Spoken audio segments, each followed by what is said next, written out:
അപ്പൊ കുറേ പേരെന്നോട് ചോദിച്ചു, ചേച്ചി കറണ്ട് ബില്ല് കൂടുവോ എന്ന്. അപ്പൊ ഞാൻ ദാ നമ്മുടെ ഗ്രാവിറ്റി സ്റ്റീം അയണുമായിട്ട് വന്നിട്ടുണ്ട്. ഒപ്പം തന്നെ മറ്റേ കൈ പിടിക്കാൻ പറ്റുന്ന ഒരു സ്റ്റീം അയണുണ്ട്. നമ്മുടെ എല്ലാവരുടെയും പ്രിയപ്പെട്ട സാധാരണ തീപ്പൊട്ടിയായിട്ട് ഞാൻ വന്നു. ഇതിൻ്റെ ഇടയിൽ ഒരാളും കൂടെ വരേണ്ടതാണ്. മറ്റേ സാധാരണ ഒരു സ്റ്റീം അയൺ ഉണ്ടല്ലോ, ചെറിയത്, ഇതുപോലത്തെ തന്നെ. ഇതിലിച്ചിരി മറ്റേ ചെറിയൊരു വെള്ളം ഒഴിക്കാൻ പറ്റുന്ന പോലത്തെ നോർമൽ സ്റ്റീം അയൺ ഉണ്ടല്ലോ, അതും എൻ്റെ ഉണ്ടായിരുന്നതാണ്. പക്ഷെ ഇപ്പൊ ഇവിടെ കുത്തിപ്പിടി കിട്ടിയില്ല. കഴിഞ്ഞ നമ്മുടെ വീഡിയോയിൽ ഞാൻ പറഞ്ഞിട്ടുണ്ടായിരുന്നു സ്റ്റിച്ചിങ്ങിനേക്കാൾ ശ്രദ്ധിക്കേണ്ടത് പ്രസ്സിങ് ആണെന്നുള്ളത്.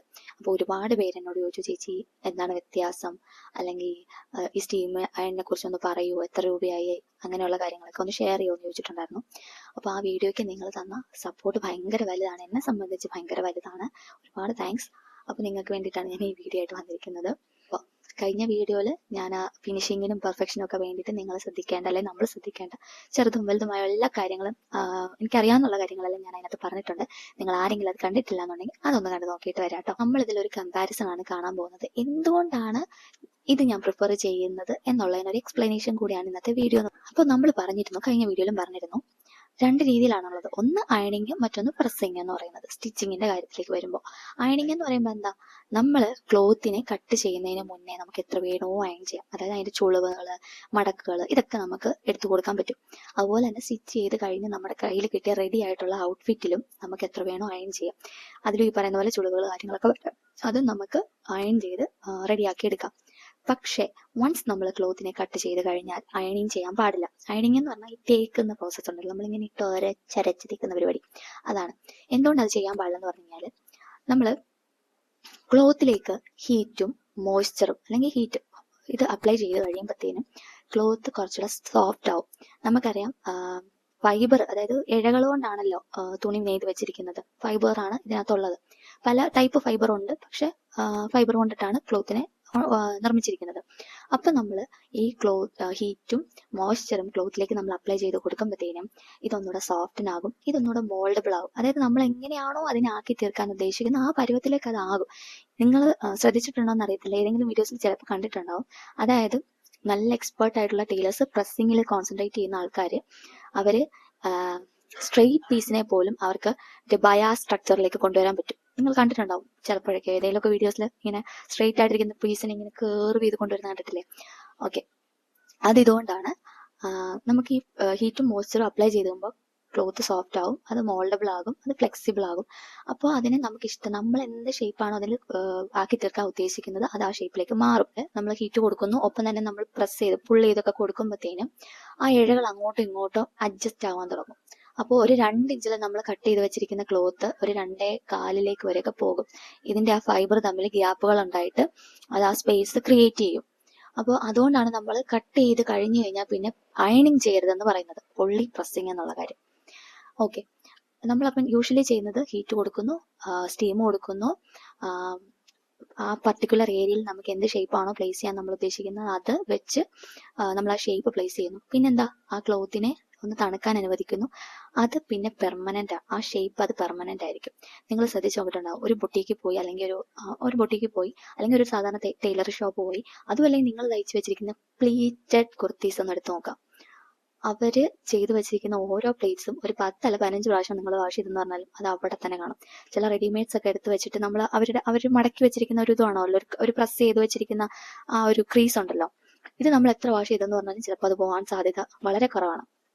പിന്നെ അലക്കി അതൊരു പരുവാകുമ്പോഴായിരിക്കും അതൊന്ന് മാറുന്നത്. പിന്നെ നമ്മൾ തേക്കൂലോ, അങ്ങനെയൊക്കെയാണ് ഇത് മാറുന്നത്. അതുവരേക്കും അതിൽ ആ പാടുണ്ടാവും.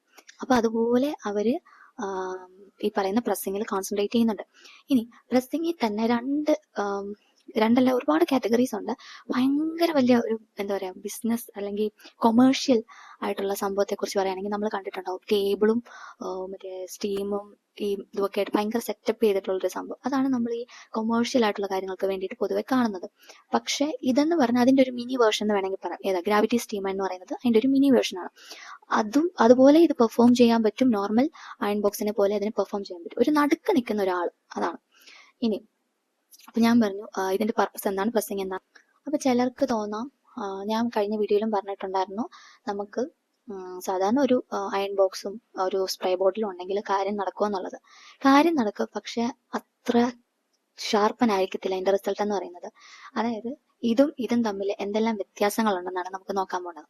അപ്പൊ ഇതെന്ന് പറഞ്ഞു കഴിഞ്ഞാൽ ഏറ്റവും ബേസിക് ആയിട്ടുള്ള ഒരു എനിക്കറിയത്തില്ല ബജാജിന്റെ എന്തോ ബ്രാൻഡിന്റെ ആണ്, എല്ലാം ഞാനിതിന്റെ രക്തം ഊറ്റി കുടിച്ചെന്ന് വേണം പറയാൻ വേണ്ടിയിട്ട്. അതുപോലെ ഞാനിത് യൂസ് ചെയ്തിട്ടുണ്ട്.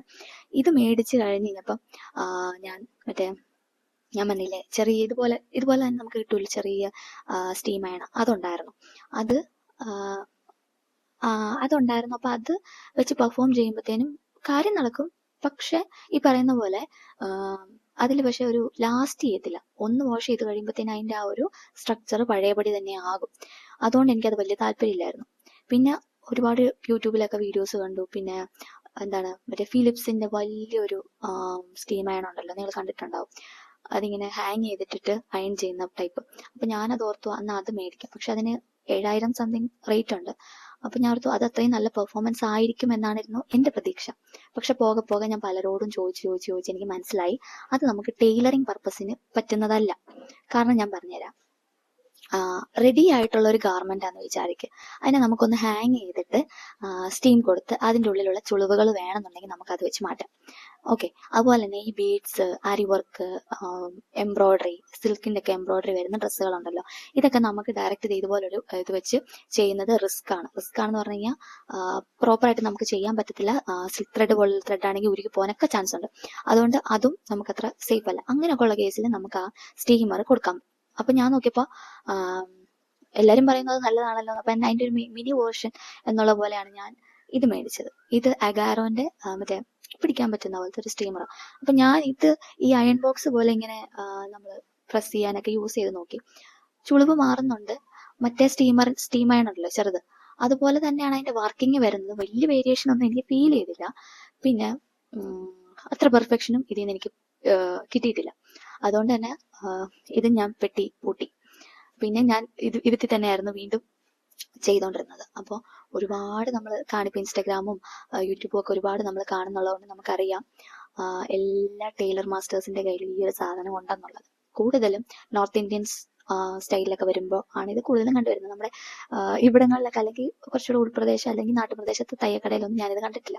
അവരുടെ കയ്യിൽ ഇരിപ്പുണ്ട് നല്ല ഹെവി ആയിട്ടുള്ള അയൺ ബോക്സ്. അവരെന്നിട്ട് ഈ പറയുന്ന പോലെ സ്പ്രേ ചെയ്തിട്ട് ആണ് ഈ പറയുന്ന പ്രോസസ്സൊക്കെ ചെയ്യുന്നത്.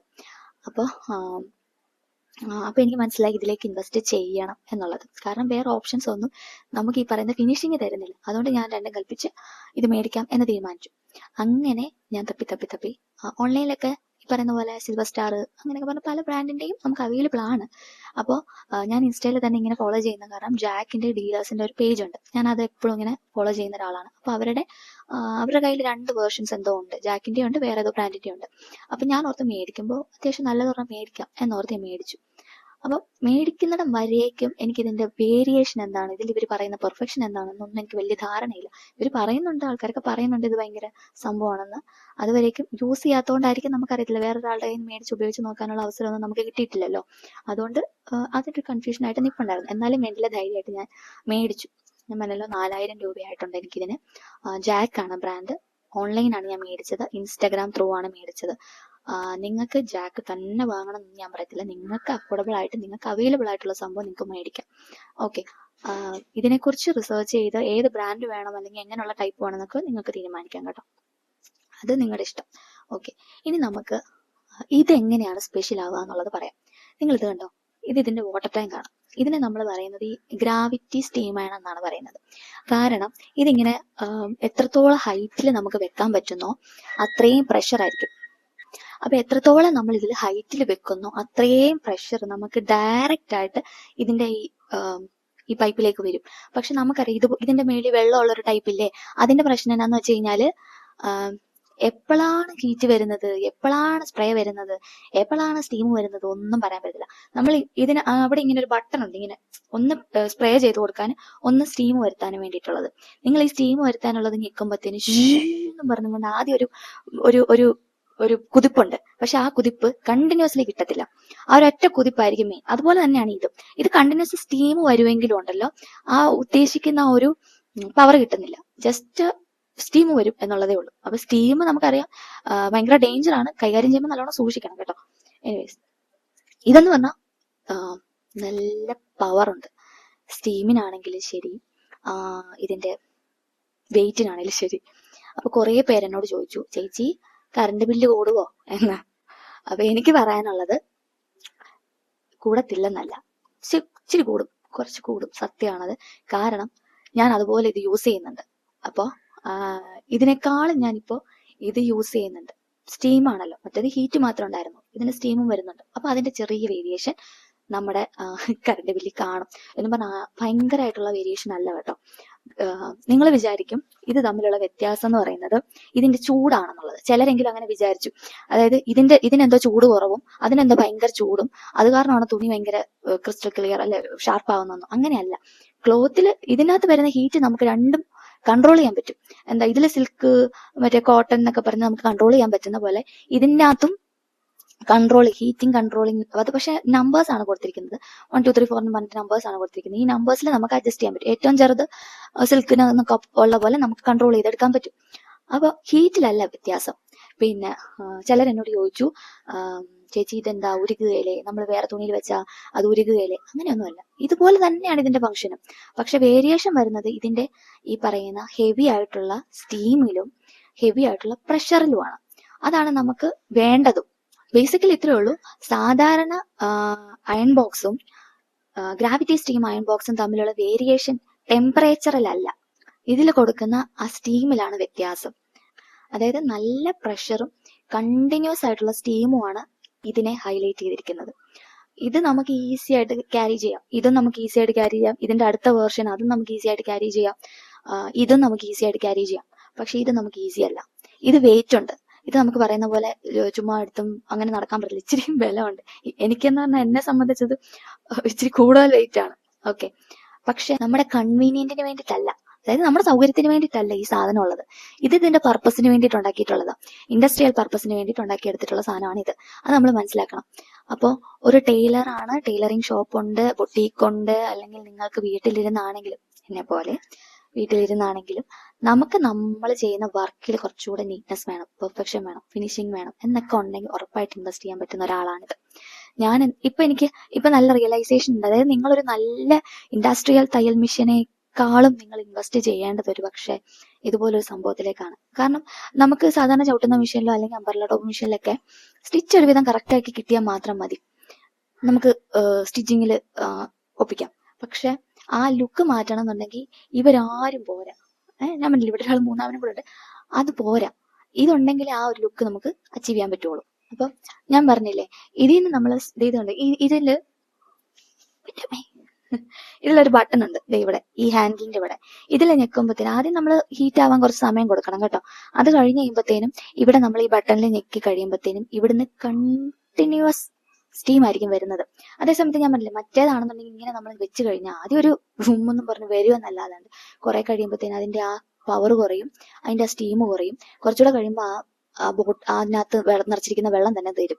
അപ്പൊ നമുക്ക് വീണ്ടും വീണ്ടും നിറയ്ക്കേണ്ടതായിട്ട് വരും. അതുമൊക്കെ ഒരു ബുദ്ധിമുട്ടാണ്. ഇത് വൺസ് നമ്മൾ ഫിൽ ചെയ്ത് വെച്ച് കഴിഞ്ഞാൽ പിന്നെ കുറേ നാളത്തേക്കിന് ആ വശത്തേക്കേ നോക്കണ്ട. ഓക്കെ, അതൊക്കെ നിങ്ങൾ മനസ്സിലായി കാണുമല്ലോ അല്ലെ? അപ്പൊ ബേസിക്കലി ഇത്രയേ ഉള്ളൂ ഞാൻ പറയാൻ ഉദ്ദേശിക്കുന്നത്. ഇതിന്റെ പർപ്പസ് എന്ന് പറഞ്ഞു കഴിഞ്ഞാൽ ഈ പറയുന്ന പോലെ ഇൻഡസ്ട്രിയൽ ഒരു പർപ്പസ് തന്നെയാണ്. നമുക്ക് അത് തരുന്ന ഫിനിഷിങ്, അതിൻ്റെതായ ഫിനിഷിങ് ഈ സംഭവം തരും. ബാക്കിയുള്ളവര് അത്ര കണ്ടും പെർഫോം ചെയ്യത്തില്ല, ഒപ്പിക്കാം, അത്രേ ഉള്ളൂ. എന്നും പറഞ്ഞ് ഇത് തന്നെ ഓടിപ്പോയി നിങ്ങൾ ചാടി മേടിക്കണം, നിങ്ങൾക്ക് ഇതൊന്നും അല്ല നിങ്ങൾ ഇത് തന്നെ മേടിക്കണം, അങ്ങനെ ഞാൻ പറയത്തില്ല, നിങ്ങളുടെ ഇഷ്ടം. അതുപോലെ തന്നെ ഈ സംഭവം യൂസ് ചെയ്യുമ്പോഴത്തേനും നമ്മൾ കുറച്ചുകൂടെ എഫിഷ്യന്റ് ആയിട്ട് വർക്ക് ചെയ്യേണ്ടി വരും. അപ്പൊ നമ്മളെല്ലാവരും ഒന്ന് തുണി വെട്ടുന്നതിന് മുന്നേ തേക്കും, അത് കഴിഞ്ഞിട്ട് എല്ലാം കഴിഞ്ഞ് കഴിയുമ്പോഴത്തേനായിരിക്കും അത് തേച്ച് കസ്റ്റമറിന് കൊടുക്കുന്നത്. ഓക്കെ, അതുകൊണ്ട് തന്നെ വലിയ കറണ്ട് ബില്ല് ഇവത്തിന്ന് നമുക്ക് ആവത്തില്ല, ശരിയല്ലേ?